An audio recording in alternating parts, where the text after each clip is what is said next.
But did you know that you can lose weight without going on a diet? You just have to use your intuition.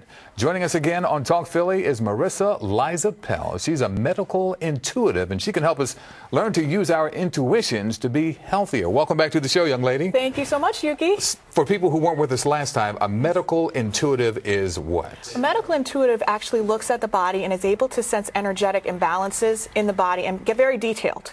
Really? So if you're having some problems, usually a medical intuitive that you're not able to see, usually a medical intuitive can pick something like that up. Okay. So we did a reading with you yesterday, and yes. Do you want to go over that now or later? We could talk about it. And what did you see? I actually saw an ear infection in your ear due to your ear prompter, and you said that you did have it. I did say that yesterday. Yes. You blew me away with that because I'm just starting to get that cleared up, but I've had it for a little while because, you know, we wear these, as you see, these little things in our ear. They're called the IFB, and I've got a little reaction going. And you just brought that out of nowhere. I want to leave it at that. I don't want to know anything else. It is very detailed, though, as you've seen. Yes, yes, it has. All right. Well, let's talk about dieting. You have a very special story. Tell us about it. Well, I was very sick for a long time. I was an athlete. I always had chronic fatigue. I was diagnosed as being pre-diabetic. I had anxiety most of my life.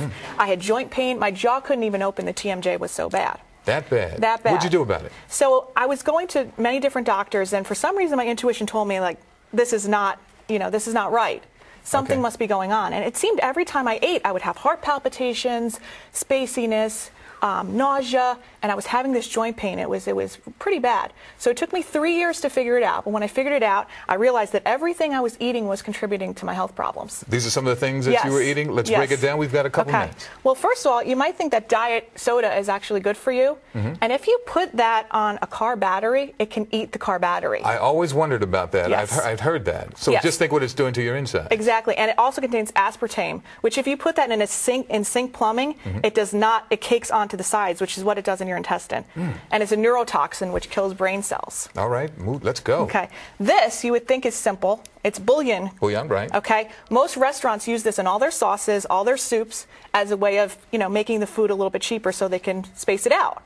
And this to me was the killer.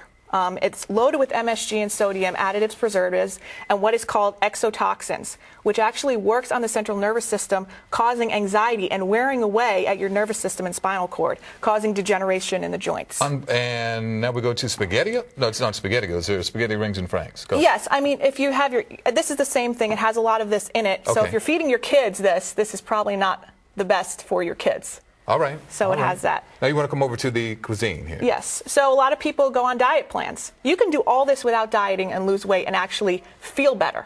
Okay. So most people buy the diet frozen dinners, thinking that maybe the smaller portions are going to help. So we have on the label in the back, and loaded with sodium and very, very bad additives and preservatives. So nothing is lean about it.